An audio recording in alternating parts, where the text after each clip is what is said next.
जानकारी के साथ सीधा जुड़ रहे हैं रतन। आखिरकार जो नियमावली है उसे भी मंजूरी दे दी गई है और जल्द लागू करने की बात यूसीसी को कही जा रही है। क्या कुछ है नियमावली में?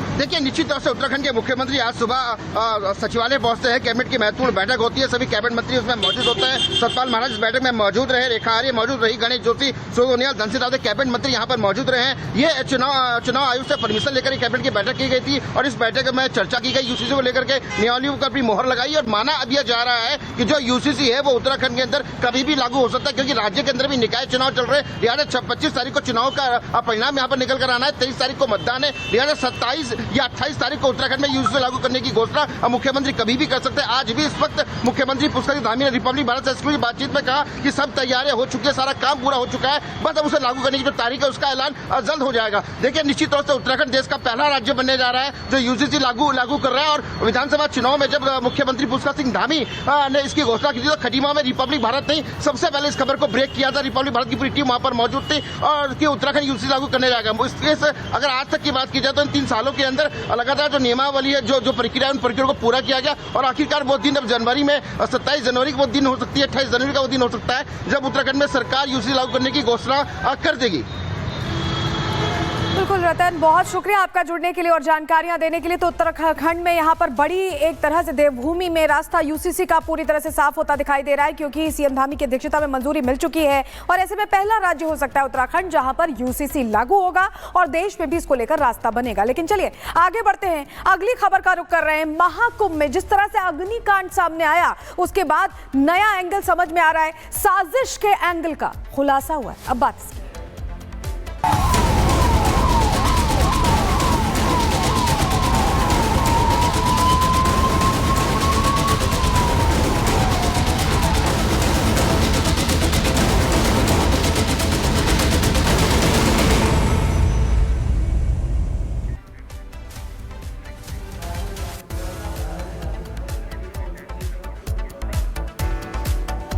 और इस बीच बड़ी जानकारी आपको दे दें, प्रयागराज कुंभ क्षेत्र में टेंट में लगी आग को लेकर जांच का आदेश अब जारी कर दिया गया है। गीता प्रेस की मिलने पहुंचे हैं यहाँ पर पुलिस के डीआईजी और गीता प्रेस के टेंट में ही आपको बताएं कल शाम 4:10 के करीब ये आग लगी थी। हालांकि आग पर तुरंत काबू पा लिया गया था, लेकिन साजिश का एक एंगल भी सामने आ गया है, क्योंकि ट्रस्टी ये साफ साफ कह रहे हैं कि ये जो आग है ये सिलेंडर ब्लास्ट की वजह से नहीं लगी थी, बल्कि उन्होंने शक जाहिर किया है कि इसके पीछे कुछ ऐसे लोग हो सकते हैं जिन्हें शायद ये सनातनी पर्व पसंद नहीं आ रहा है। और कल आग पर काबू पाने के बाद तुरंत ही योगी आदित्यनाथ भी पहुंचे। प्रधानमंत्री ने भी योगी आदित्यनाथ से तुरंत पूछा कि कैसे व्यवस्थाएं हैं, सुचारू हैं या नहीं, ये तमाम सवाल किए गए। और इस बीच हमारी सहयोगी मीनाक्षी लगातार वहां ग्राउंड जीरो पर इस घटना को लेकर बातचीत कर रही हैं, सुनिए। करोड़ों लोग लग गए, लेकिन चूंकि हवा का रुख था और ये ज्वलनशील पदार्थ है तो चाह कभी बचाया नहीं जा सका। तो आपको लगता है क्या ये साजिश के तहत हुआ या फिर कोई गलती की वजह से हुआ? ये न कोई साजिश की वजह से न गलती की वजह से, संजोग हो गया। ये ऐसा कुछ भी नहीं हुआ जो साजिश है या कुछ किसी गलती है, कुछ भी नहीं। ये केवल संजोग ऐसा बना कि जो ग्रामीण क्षेत्रों लोग थे भोजन बनाते हैं वो ध्यान देते नहीं, हवा का रुख था, चिंगारी उड़ के हमारे यहाँ आ गई। अब वो प्रशासन का बहुत बड़ा हमको सहयोग मिलता रहा, मुख्यमंत्री जी भी आए और प्रधानमंत्री जी का संदेश भी आया, पूरा मेला प्रशासन को पूरा सहयोग भी कर रहा है। अभी अविनाश जी भी यहाँ पर मौजूद थे, उनसे भी आपकी बातचीत हुई, उनकी तरफ से किसी तरीके का भरोसा दिलवाया गया, क्योंकि आपका सबसे बड़ा कैंप था जो जल करके खाक हुआ है? असल में हम पूरी सावधानी डे 1 से रख रहे हैं। हमारे किसी कैंप में कोई गीजर नहीं है, कोई हीटर नहीं है, कोई इमर्शन रॉड नहीं है, कोई पावर प्लग भी नहीं है, जिससे संभावना ही नहीं है। हमारा सारा सिलेंडर वगैरह भी हमारे किचन में रखे हुए हैं। क्योंकि ये चिंगारी बाहर से आई है इसलिए संजोग बन गया, हमारी घटना घट गई। हम हतोत्साहित नहीं है, पूरा उत्साह से पुनर्वास करा रहे हैं और जैसे पहले था वैसे करा के छोड़ देंगे बाद में। देखिए, आप तो कह रहे हैं कि पुलिस प्रशासन पूरी मदद कर रहा है, लेकिन अब सरकार पर भी खूब सवाल खड़े हो रहे हैं, खास करके अखिलेश यादव की तरफ से सवाल खड़े किए जा रहे हैं। और जो समाजवादी पार्टी वो कह रही है कि मेला सुरक्षित नहीं है और ना सफल है। मेला पूरी तरह सुरक्षित है, मेला पूरी तरह सफल है। जिनको जो बयान देना दें, हम गीता प्रेस से हैं, खंडन मंडन का भरोसा रखते नहीं हैं। हमारा एक ही काम है, हमको सेवा करने आए, सेवा हमारी हो रही है। हमको प्रशासन ने पूरा भरोसा दिलाया, हमको मदद की, रात में पूरी सुरक्षा की हमारे पास खड़ी रही और आज सवेरे सब लोग लगे हुए हैं। कोई राजनीति अपना करे, वो करते रहे। हम गीता प्रेस के, हमारा सेवा चलती रहेगी। एक सवाल और आपसे पूछना चाहूंगी कि नुकसान कितना हुआ, कितने टेंट थे जो आपके जल गए? टेंट तो हमारे 175 जल गए। हमारे विशेष अतिथि सब आने वाले थे। गीता प्रेस का पूरा भारत प्रचार प्रसार है, लेकिन वो अब देखते हैं पुनर्वास कैसे क्या कर पाते हैं। लेकिन जान बच गई, ये हमारे लिए मुख्य बात है। अब माल क्या गया तो गया गया, नुकसान तो करोड़ों का हुआ है, वो चिंता बमने को नहीं है। कोई हताहत नहीं हुआ, जान बच गई। हमको तो इस बात का शुक्रिया, आभार है इस मेले का, प्रशासन का, कि आग 4 बजे लगी, कि रात में लगी तो क्या होता। हमको इस बात का बड़ा प्रसन्नता है, भगवान ने हम लोग को बचा लिया। इसके अलावा अब जो पुनर्स्थापन की प्रक्रिया है वो यहीं पर शुरू हो जाएगी, यहीं पर आप बनाने वाले हैं? यहाँ पूरे सफाई हो रही है, सब लोग लगे हुए हैं।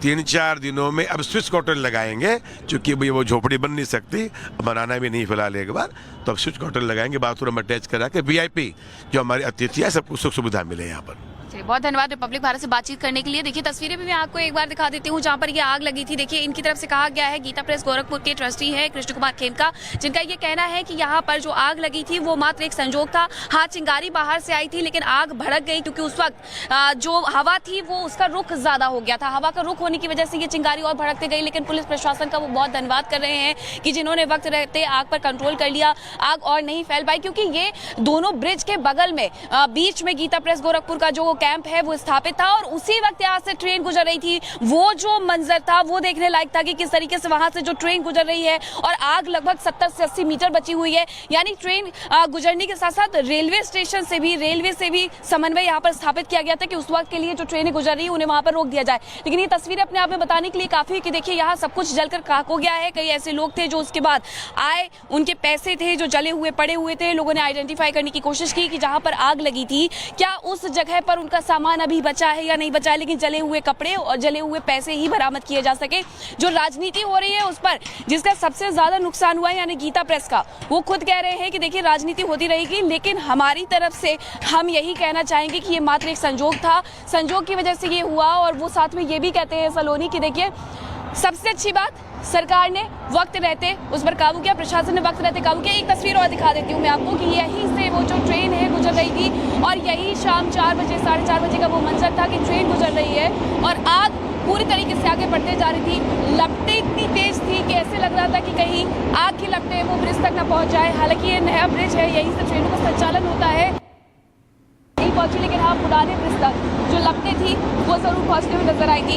अब देखिए पूरी जगह को खाली किया जा रहा है और यहाँ जो पुनर्स्थापन की प्रक्रिया है वो शुरू हो जाएगी, क्योंकि 175 टेंट खुद गीता प्रेस गोरखपुर के चले हैं और इसके अलावा जो दूसरे यहाँ पर कैंप थे उनके भी कई सारे जो शिविर थे वो जल गए, वो टेंट जल गए और उन्हें भी पुनर्स्थापन करने की, उन्हें वापस से बसाने की जो कोशिश है वो यहाँ पर की जा रही है। प्रशासन के द्वारा पूरी मदद मुहैया करवाई जा रही है। कल रात उनके रुकने का, खाने की जो व्यवस्था है वो की गई थी। सलोनी बिल्कुल मीनाक्षी, यहाँ पर सवाल है कि जो नुकसान हो गया वो हो गया, अब उसकी भरपाई होनी है, पुनर्स्थापन की बात हो रही है, कैसे होगा, कितना जल्दी होगा और क्या नुकसान का आकलन किया गया अब तक? बिल्कुल, देखिए अगर हम नुकसान का आकलन करें तो लगभग 2 से 3 करोड़ रुपए का यहाँ नुकसान हुआ है, क्योंकि गीता प्रेस गोरखपुर का जो एक पूरा गीता प्रेस गोरखपुर की किताबें हैं वो रखी हुई थी, उनके 175 टेंट थे वो जल करके खाक हो गए, लोगों का सामान था वो जल करके खाक हो गया। मेला प्रशासन की तरफ से भी दरअसल ये कहा गया है कि लगभग 1 करोड़ रुपए का जो नुकसान है वो इस पूरे घटनाक्रम में हुआ है, लेकिन ये नुकसान उससे कहीं ज्यादा हुआ है, क्योंकि अभी भी यहाँ जो जले हुए निशान है, जो तस्वीरें में फैली हुई थी और लगभग ये 200 से 300 मीटर का पूरा क्षेत्र था जिसे आग ने अपनी जद में ले लिया था। विवेक, देखते ही देखते यहाँ आग भड़की। लगभग यहाँ रिपब्लिक भारत सबसे पहला चैनल था जो यहाँ पर पहुंचा था और हमारे देखते देखते आग जहाँ वहां से शुरू होती है बिल्कुल एंड पॉइंट से और वो इस तरीके से आगे बढ़ते जाती है कि कह पाना मुश्किल था कि शायद इस आग पर कंट्रोल ना पाया जा सके। लेकिन कल का जो कार्य था स्काउट गाइड्स का वो सराहनीय था, एनडीआरएफ का, एसडीआरएफ का, भी जो मुस्तैदी के साथ उठाए गए, उसके बाद आग पर काबू यहाँ पर पाया जा सका। बहुत शुक्रिया। प्रयासी तमाम जानकारी के लिए। और अब बात करते हैं अमेरिका की, क्योंकि 47वें राष्ट्रपति के तौर पर डोनाल्ड ट्रंप आज शपथ लेने जा रहे हैं। उनका शपथ ग्रहण किन मायनों में होगा खास, और आखिर दुनिया पर इसका क्या कुछ असर पड़ने वाला है, सभी की निगाहें इस पर टिकी हुई।